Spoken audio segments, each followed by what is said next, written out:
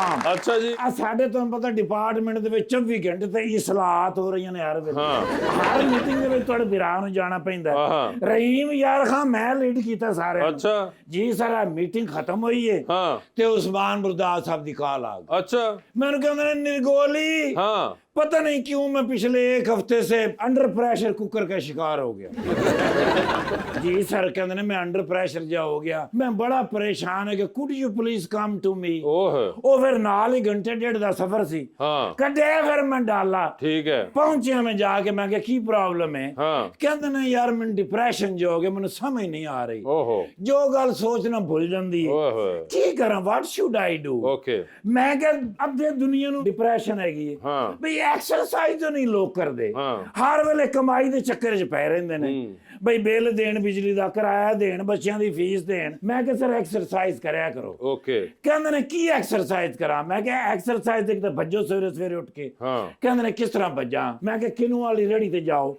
हाँ ਇੱਕ ਕਿਨੂੰ ਚੁੱਕ ਕੇ ਭੱਜ ਪਵੋ ਪਿਛਲੂ ਉਹ ਦੂਆ ਮਾਰੇਗਾ 2 ਹੋ ਜਾਣਗੇ ਮੈਂ ਕਿਹਾ ਬਾਤ ਨਹੀਂ ਹੋ ਜਾਏਗੀ ਕਹਿੰਦੇ ਨੇ ਯੈਸ ਵੈਰੀ ਗੁੱਡ ਮੈਂ ਕਿਹਾ ਦੂਸਰਾ ਮੈਂ ਕਿਹਾ ਫਿਜ਼ੀਓਥੈਰੇਪਿਸਟ ਕੋਈ ਅੱਛਾ ਜਿਹਾ ਲੱਭੋ ओके ਉਹਦੇ ਕੋਲ ਥੈਰੇਪੀ ਕਰਾਓ हाँ ਕਹਿੰਦੇ ਨੇ ਮੈਂ ਪਹਿਲੇ ਕਰਾਈ ਸੀ अच्छा ਉਹ ਕੋਈ ਨਾਮਾਲੂਮ ਅਫਰਾਦਾਂ ਨੇ ਮੇਰੀ ਕੀਤੀ ਸੀ ਥੈਰੇਪੀ ਉਹ ਕਹਿੰਦੇ ਨੇ ਮੈਨੂੰ ਕੋਈ ਫਿੱਟ ਨਹੀਂ ਬੈਠੇ अच्छा ਮੈਂ ਕਿਹਾ ਨਹੀਂ ਉਹਨਾਂ ਨੂੰ ਕੋਲ ਨਹੀਂ हाँ ਜਿਹੜੇ ਮਸ਼ਹੂਰ ਥੈਰੇਪਿਸਟ ਹੁੰਦੇ ਨੇ ओके ਉਹਨਾਂ ਕੋਲ ਕਰਾਓ अच्छा ਕਹਿੰਦੇ ਨੇ ਕੁਝ ਦੱਸੋ ਫਿਰ ਹਾਂ। ਉਹ ਫਿਰ ਮੈਂ ਉਹਨਾਂ ਨੂੰ ਰਹੀਮ ਯਾਰ ਖਾਨ ਲੈ ਕੇ ਆਇਆ ओके ਉਹ ਫਿਰ ਇੱਕ ਫਿਜ਼ੀਓ ਮੇਰੇ ਦੋਸਤ ਹੈਗੇ ਸਨ ओके ਉਹਨਾਂ ਨੂੰ ਮੈਂ ਸਾਰਾ ਚੈੱਕ ਕਰਾਇਆ हाँ ਉਹਨਾਂ ਨੇ ਕਿਹਾ ਇਹਨਾਂ ਦੀ এনवायरमेंट ਚੇਂਜ ਕਰੋ ठीक है ਕਹਿੰਦੇ ਨੇ ਪਿਛਲੇ ਹਫਤੇ ਮੈਂ ਆਪਣੇ ਡੇਰੇ ਦੀ ਕੀਤੀ ਹੈ अच्छा ਮੈਂ ਕਿਹਾ ਕੀ ਚੇਂਜ ਕੀਤੀ ਹੈ ਕਹਿੰਦੇ ਕੀ ਕਹਿ ਰਹੇ ਨੇ ਵਾਇਰਿੰਗ ਦਾ ਕਹਿ ਰਹੇ ਨੇ वायरिंग नहीं ਉਹ ਮੈਂ ਕਿਹਾ ਸਰ ਇਹ ਕਹਿ ਰਹੇ ਨੇ ਕਿ ਇਹਨਾਂ ਦੀ এনवायरमेंट ਚੇਂਜ ਕਰੋ हाँ ਉਹ ਡਾਕਟਰ ਸਾਹਿਬ ਨੇ ਕਿਹਾ ਇਹਨਾਂ ਨੂੰ ਬਾਹਰ ਲੈ ਜਾਓ ओ ਮੈਂ ਕਿਹਾ ਓਕੇ ਡਨ ਮੈਂ ਕਿਹਾ ਦੱਸੋ ਫਿਰ ਬਾਹਰ ਕਿੱਥੇ ਚਲੀਏ हाँ ਕਹਿੰਦੇ ਨੇ ਸੱਖਰ ਚੱਲਨੇ ਆ ਉਹ ਮੈਂ ਕਿਹਾ ਮੁਲਕ ਤੋਂ ਬਾਹਰ ओ ਕਹਿੰਦੇ ਨੇ ਮੈਂ ਨਹੀਂ ਜਾਣਾ ਮੁਲਕ। ਮੈਂ ਕਿਹਾ ਕਿਉਂ ਕਹਿੰਦੇ ਨੇ ਮੈਨੂੰ ਇਹਨਾਂ ਨੇ ਵਾਪਸ ਨਹੀਂ ਆਣ ਦੇਣਾ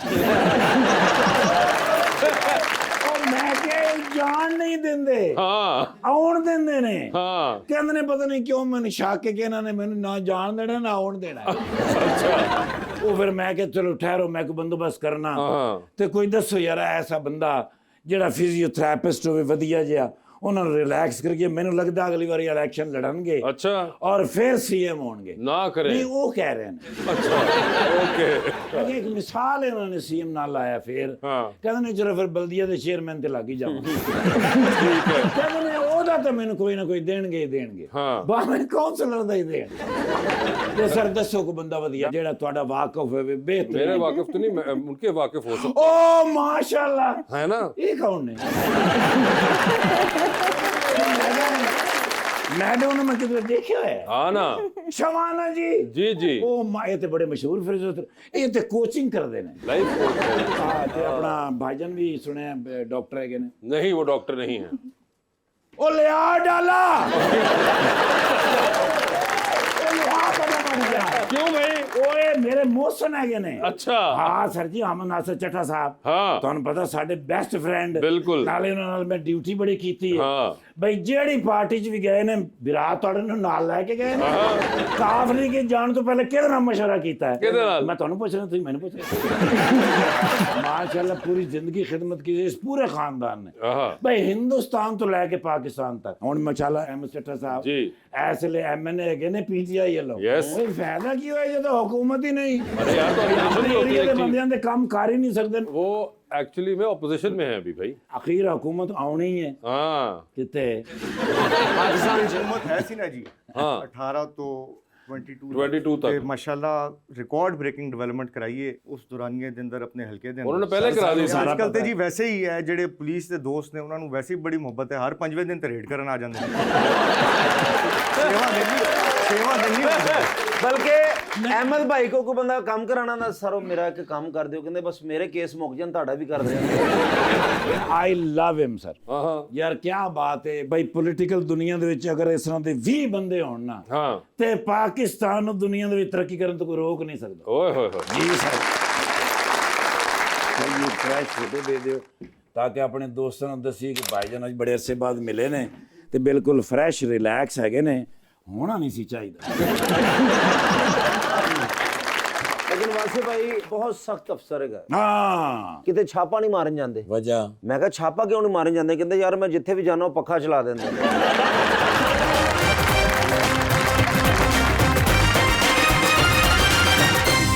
वेलकम बैक जी, प्लीज। अस्सलाम वालेकुम, मेरा नाम जावेद है। मेरा सवाल सर से है कि पीटीआई में खान साहब के बाद आपका फेवरेट कौन है? बहुत से लोग हैं, लेकिन हमारे जो एक जहन में आते हैं लीडर ऑफ द ऑपोजिशन है उमर अयूब खान साहब। उनके साथ बड़ी क्लोजली काम करने का यहाँ पर सेटअप में मौका मिला, तो बड़े ज़ीरक आदमी और बड़े ज़बरदस्त, मेरा ख्याल है बड़ी बोल्ड शख्सियत हैं। और जितने भी कौमी असम्बली में हम पार्लियामेंटेरियंस हैं, हमारा बड़ा वो ख्याल करते हैं और बड़ा उनको एहसास है, बड़े सारी मुश्किलात का भी सबका एहसास है। तो मैं समझता हूँ जी इस वक्त जो मैं देख रहा हूँ, क्योंकि एक्सपीरियंस भी हो रहा है, उनके साथ काम भी कर रहे हैं, तो उमर अयूब खान साहब। वैसे वहाँ पे शेर अफजल मरवत साहब से मुलाकात होती है आपकी? जी बिल्कुल होती है, वो और मैं अरेस्टेड भी इकट्ठे रहे एक वक्त में। अच्छा। नहीं तो अब भी होती है? अब उतनी मुलाकात नहीं होती। आते हैं असेंबली, नहीं आते? वो असेंबली आते तो हैं, लेकिन उतना ज़्यादा लॉबी में अब नहीं आते। मैं उन्होंने पूछा मैं असेंबली क्यों नहीं जाते? कहते थे मैंने सिगरेट नहीं लाउन देंगे।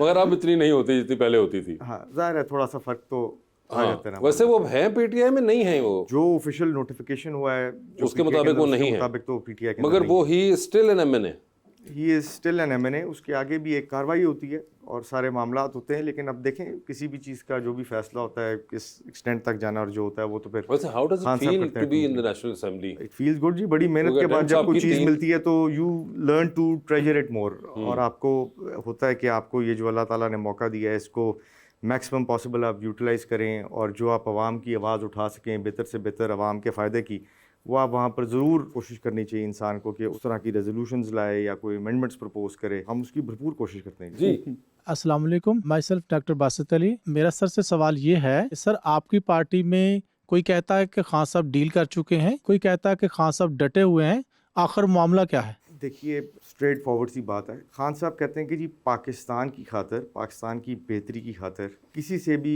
कोई भी बात हो सकती है जिसमें पाकिस्तान की बेहतरी हो, because Pakistan comes first for everyone, for all Pakistanis, for all politicians. इसमें कोई शक नहीं है कि पाकिस्तान की बेहतरी सोचनी है। अब डील वो होती है जिसमें कोई बंदा कहे कि जी मुझे अपनी ज़ात के लिए कोई कंसेशन चाहिए, कि भाई मुझे आप लंदन का वीज़ा दे दो, मैं वहाँ पर रिलैक्स करता हूँ, या मुझे सऊदी अरेबिया भेज दो या कहीं भेज दो XYZ, और मैं वहाँ पर रिलैक्स करूँगा और वज़ीर आज़म बनने के लिए मुझे वापस पाकिस्तान लेना। ये खान साहब नहीं कहते कि पाकिस्तान के आइन की बात होनी चाहिए, रूल ऑफ लॉ की बात होनी चाहिए, कानून की बात होनी चाहिए। अगर पीटीआई के लोग बेगुनाह हैं तो उनको रिहा होना चाहिए, अगर वो गुनाहगार हैं तो बेशक वो सज़ा काटेंगे। खान साहब फेवर्स नहीं मांगते। फ्री एंड फेयर इलेक्शंस होने चाहिए पाकिस्तान। अगर अवाम वोट दे तो हम गवर्नमेंट फॉर्म करेंगे, अगर अवाम वोट ना दे तो हम गवर्नमेंट नहीं फॉर्म करेंगे। क्या बात। अवाम के मैंडेट की रिस्पेक्ट होनी चाहिए। इन असूलों के ऊपर कोई भी बात हो, कोई भी चीज़ हो, तो क्यों नहीं, बिल्कुल होना चाहिए। मुल्क की बेहतरी के लिए बातचीत होनी चाहिए और मूव फॉरवर्ड करना चाहिए, लेकिन असूली मौक़िफ़ के साथ। डॉक्टर साहब मैं आपसे पूछना चाह रहा था कि एक मशवरा मुझे भी दें, आप सारी दुनिया को मशवरे देती हैं कि काफ़ी अरसे से मैं कोशिश कर रहा हूँ, मैंने प्रपोज करके भी देख लिया, कह के भी देख लिया, मेरी शादी नहीं हो रही, क्या करूँ? ਤੁਸੀਂ ਆਪਣੇ ਆਪ ਨੂੰ ਇੱਕ ਵਾਰੀ ਅੱਗ ਲਾ ਕੇ ਦੇਖੋ। सर मैं कोशिश की थी, मैनू लैटर नहीं सी लभा। क्या मुझे बताएं? अल्लाह की मर्जी मान के खुश रहें उसके अंदर। जैसे मैं रुबानियाँ बैठी हैं, जो कोई भी हमारी गेस्ट आती हैं जिनकी शादी नहीं होती, तो मैं उनसे भी कहता हूँ कि वो, लेकिन वो रिजेक्ट करके चली जाती हैं। सो ना सिलेक्शन ऑफ पार्टनर के लिए अपने लेवल का देखें ना फिर। लेकिन कोई मशवरा कोई दें कोई। नहीं, मैंने आपको बताया कि हमेशा अपने लेवल पे देखना चाहिए, बहुत ऊंची छलांग नहीं मारनी। तो आपको मेरा लेवल वैसे कैसा लगता है? आप तो मेरी बहन है, बताएं। जबरदस्त है, बस जो भी है बस उस पे अलाइनमेंट होनी चाहिए। बस रहन दें जी, भरा खजल हो रहा।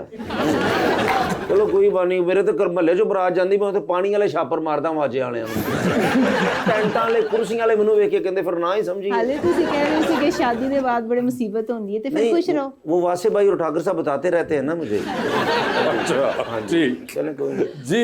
अस्सलाम वालेकुम, मेरा नाम मुस्कान अतीक है। मेरा सवाल मैम से है, अगर आप डॉक्टर या थेरेपिस्ट ना होती तो फिर आप क्या होती?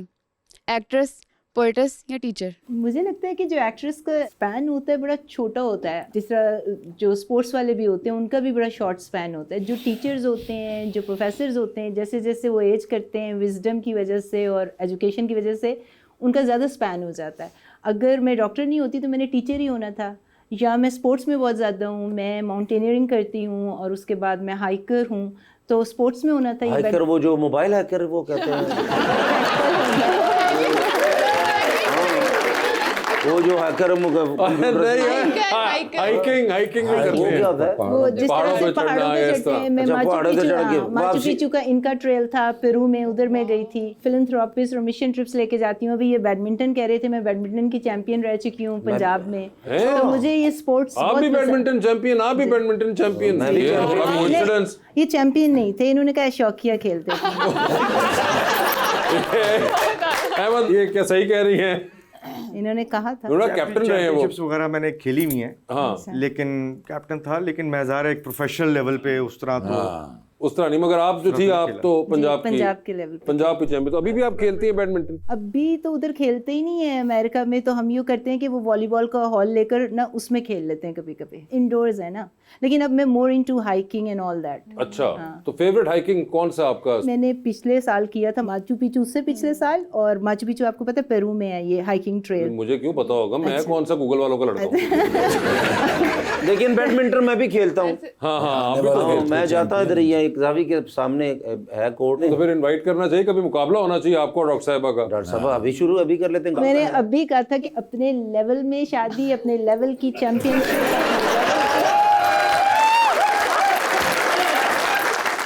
गेम भी मेरे लेवल तो निकल गई है। डॉक्टर साहब मैं आपसे जीत सकता हूँ, आप चैंपियन भी है ना, मैं आपसे बैडमिंटन तो जीत सकता हूँ। इतना वासे भाई ने भी देखा है, ठाकुर साहब ने भी देखा है कि मैं कुछ कह नहीं सकता, वो पंजाब लेवल पे आई डोंट नो, कि अगर प्रॉपर खेलती हुई तो फिर थोड़ा मुश्किल हो जाएगा। मगर आपने बताया जो आप क्या नाम आप पेरू में बता रहे? माचू पिचू और तंजानिया में जो सबसे टॉलेस्ट अफ्रीका की पीक है ना, ओके किलिमंजारो, ओके, हमने वो की थी। वो टीम वर्क होता है, बहुत पहले 6 महीने ट्रेनिंग करनी पड़ती है। अच्छा। फिर it's like 20,000 above sea level, वो मैंने फिनिश की थी, वो भी कर जस्ट दी फॉर थी। Personal achievement. वाह वाह वाह। और ये आपने पाकिस्तान में भी किया हुआ है कोई इस तरह की कोई पीक्स हैं जो आपने की हो हाइकिंग जहाँ पे? नहीं, पाकिस्तान में मैं बैडमिंटन खेलती थी। अच्छा, पाकिस्तान के लिए आपने बैडमिंटन रखी हुई है, बाकी दुनिया में जो है आप पीक वगैरह सर कर लेते हैं। जिनके साथ खेलती थी उनका लेवल ठीक था।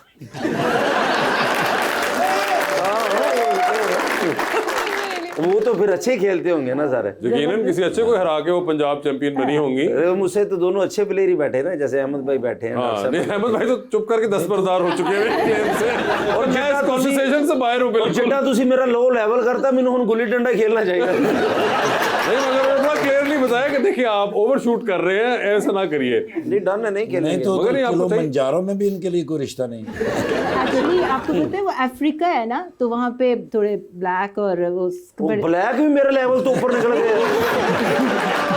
मगर नहीं, बस हाइकिंग का आपने कहा कि शौक है, तो वहाँ पे बाहर हाइकिंग करती हैं। जी और स्टेट्स के अंदर भी आपने कोई? जी, वो लोकल हाइकिंग होती है। मैं जहाँ रहती हूँ वर्जीनिया में लोकल ट्रेल्स हैं, ओके, तो वो भी रेगुलर बेसिस पे सारा, तो ये मेरा इंटरेस्ट है सारा। हाइकिंग हो गया, एक्सरसाइज हो गया, लॉन्जिविटी, लाइफ एक्सपेक्टेंसी, और फिर हार्मोनल थेरेपी फॉर विमेन। वो तो काम की साइड पे है ना, लेकिन हाँ। अदरवाइज फॉर योरसेल्फ आपने कहा कि आप ये मैं बाकी मिशन ट्रिप्स चीजें- लेके जाती हूँ, फिलैंथ्रोपिस्ट हूँ, और मैं मेडिकल मिशन ट्रिप्स लेके जाती हूँ डिफरेंट कंट्रीज में। अभी पिछले साल स्कर्दू में मैं एक अमेरिकन डॉक्टर्स की टीम लेकर आई थी, ताकि वो उस एरियाज में जाके हेल्प कर सके, Okay. You know, under privileged, उनकी हमने मदद की थी।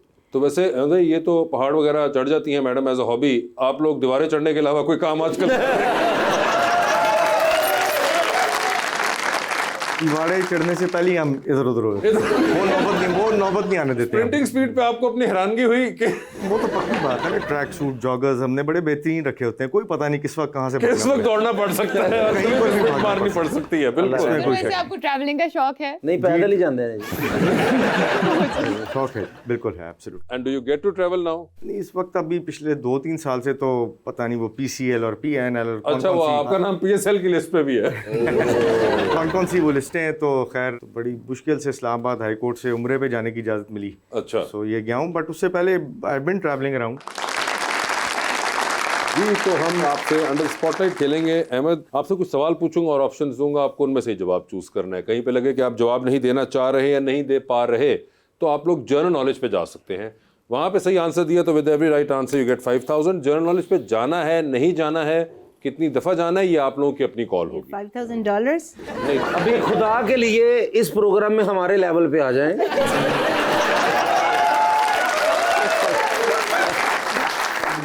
तो डॉक्टर साहब इस वक्त हमें पीकेआर में डील करना पड़ेगा। जी, तो ये बताइए कि पहले कौन खेलेगा आप में से? इनको दे दें। आप एग्रीड हैं इस बात से? नहीं, तो पहले कंपेटिटर का लेवल पता होना चाहिए। अच्छा, नहीं इसमें आप एक्चुअली आपस में कम्पीट नहीं कर रहे, इसमें आप लोग के साथ हमारे साथ कम्पीट कर रहे होंगे। टीम वर्क है। अच्छा। नहीं, टीम वर्क भी नहीं, आपको इंडिविजुअली खेलना होगा। अपने अपने क्वेश्चंस होंगे। तो अहमद साहब से स्टार्ट करते हैं। अहमद, ये बताइए, आपकी जिंदगी पे फिल्म बन रही है, क्या चाहेंगे कि उसमें आपका कैरेक्टर इनमें से कौन सा अदाकार करे? ऑप्शंस आपके पास जो है वो है फवाद खान, हमजा अब्बासी और फहद मुस्तफ़ा।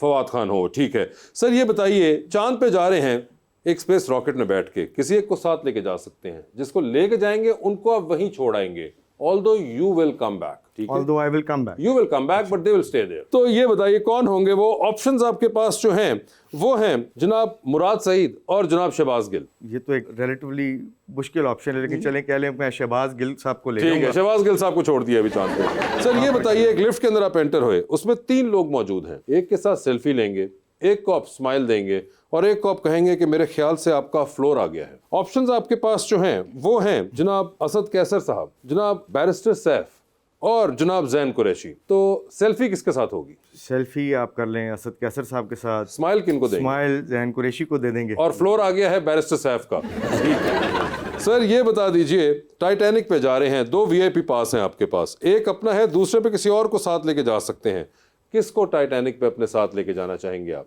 ऑप्शंस आपके पास जो हैं वो हैं डॉक्टर फरदौस आशिक अवान और महविश हयात। फिर तो बड़े आसान सा ऑप्शन है ना जी। क्या जी? महविश हयात। महविश हयात, ठीक है। सर ये बताइए, आपके फ़ोन पे एक शख्स की कॉल आएगी तो आप फ़ौरन कॉल बैक करेंगे, एक शख्स की कॉल आएगी तो आप टेक्स्ट मैसेज कर देंगे कि I will call you back in a bit, और एक कॉल आएगी तो आप फिलहाल अपना फ़ोन उल्टा करके अपने काम से निकल जाएंगे बाहर के, मैं वो कर रहा था।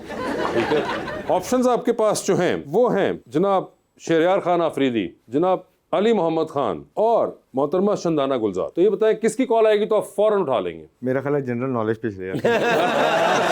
अच्छा, ठीक है। सर ये बता दीजिए कि पाकिस्तान का सबसे बड़ा एक्सपोर्ट पार्टनर कौन सा मुल्क है? पाकिस्तान की सबसे बड़ी एक्सपोर्ट तो टेक्सटाइल्स है। कहाँ पे? और टेक्सटाइल जो है हमारी ज़्यादातर यूरोपियन ममालिक में जा रही है या स्टेट्स में जा रही है। आपको एक का जवाब देना होगा। So it has to be one of the western countries. तो मेरा ख्याल है स्टेट्स में।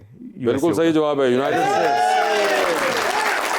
ये बताइए, डूबती कश्ती में सवार हैं, 2 लाइफ जैकेट्स आपके पास है, एक अपनी है, दूसरी आपने किसी और को देनी है। वो दूसरी लाइफ जैकेट आप इनमें से किनको दे रहे हैं? ऑप्शंस आपके पास जो हैं वो हैं जनाब गोहर अयूब साहब और अली अमीन गंडापुर। मेरा ख्याल है कि हम दोबारा जनरल नॉलेज में चलते हैं। ठीक है, उसमें शायद ज़्यादा सक्सेस मिल रही है। ठीक है सर। सिंध असेंबली के मौजूदा स्पीकर का नाम क्या है? ये I will get it wrong because Sindh assembly में हम है नहीं और उधर इतनी इंटरेक्शन भी नहीं है, तो I will probably get it wrong. ठीक है, आगे चलते हैं। How many minutes are in a full week? आपका सेलफोन दे, मैं कैलकुलेट मैं कर भी देता हूँ। ये मैं नहीं चाहूंगा। So it has to be 24 into 16 into 7. What would it be? तो रिप्लाई बड़ा सिंपल आ गया। मगर नंबर चाहिए मुझे, तो नंबर चाहिए होगा एक। नंबर इसको मल्टीप्लाई करें तो I don't know from the top of. अगले सवाल पे चले, आप चाहे तो ओरिजिनल पे भी वापस जा सकते हैं। मेरा ख्याल है सवाल ही चलाते रहे। ठीक है, सवाल ही चलाते रहे। पाकिस्तान में कौन से वजीर आजम ने सबसे ज्यादा देर हुकूमत की? आई थिंक शायद मियां नवाज शरीफ हो। नो नो, जुल्फिकार भुट्टो साहब, वो भी नहीं है। Maybe I am getting it wrong. खैर, जवाब नहीं दिया, आपने 3 ट्राइज की थी जी। तो डॉक्टर साहिबा तैयार हैं आप? जी डॉक्टर साहिबा ये बता दीजिए, आपकी जिंदगी पे फिल्म बन रही है, क्या चाहेंगी कि उसमें आपके ऑपोजिट हीरो का कैरेक्टर कौन करे? ऑप्शंस आपके पास जो हैं वो हैं हुमायूं सईद, नुमान इजाज और अदनान सदीकी। अदनान सदीकी होंगे वो। ये बताइए, लिफ्ट के अंदर एंटर हुई हैं, 3 लोग मौजूद हैं, एक के साथ सेल्फी लीजिए, एक को स्माइल दीजिए और एक को आप कहिए कि मेरे ख्याल से आपका फ्लोर आ गया हुआ है। ऑप्शंस आपके पास जो हैं वो हैं जनाब प्राइम मिनिस्टर पाकिस्तान शहबाज शरीफ साहब, जनाब नवाज शरीफ साहब और जनाब आसिफ जरदारी साहब। तो पिक्चर किसके साथ है? नवाज शरीफ के साथ पिक्चर ले लेंगे। ठीक है, स्माइल किनको दे रही है? वो जो उनके भाई हैं, शहबाज शरीफ प्राइम मिनिस्टर होते हैं आजकल। हाँ और जरदारी साहब कहेंगे घर चले जाएं। ठीक है, ओके। टाइटैनिक पे जा रही हैं, 2 VIP पास हैं, किसको टाइटैनिक पे साथ लेके जाना है आपने? ऑप्शंस आपके पास जो हैं वो हैं जनाब कायम अली शाह साहब, एक्स चीफ मिनिस्टर सिंध और जनाब मौलाना फजल रहमान। कायम अली शाह। कोई खास वजह? मेरा मतलब टाइटैनिक पे। अच्छा, ओके। ये बताइए, डूबती कश्ती में सवार हैं, 2 लाइफ जैकेट्स आपके पास हैं, एक अपनी है, दूसरी आपने किसी और को देनी है। वो दूसरी लाइफ जैकेट आप इनमें से किन को दे रही हैं? ऑप्शंस आपके पास जो हैं वो हैं अहमद चट्टा और कैसर पिया। मेरे लेवल ते आगे गल करें। देखो उन्होंने तो 60,000 वोट मिल गया, मेरे को कुछ नहीं है। ये फेयर नहीं है, बहुत डिफिकल्ट चॉइस है ना? क्योंकि मेरा दिल जो है वो बहुत काइंड हार्टेड है। हाँ, तो फिर क्या आपके दिल ने फैसला किया? इनको दे लेंगे। Ahmad, thank you so much for being on the chalk about. Doctor साहब आपका बहुत बहुत शुक्रिया and thank you so much everyone.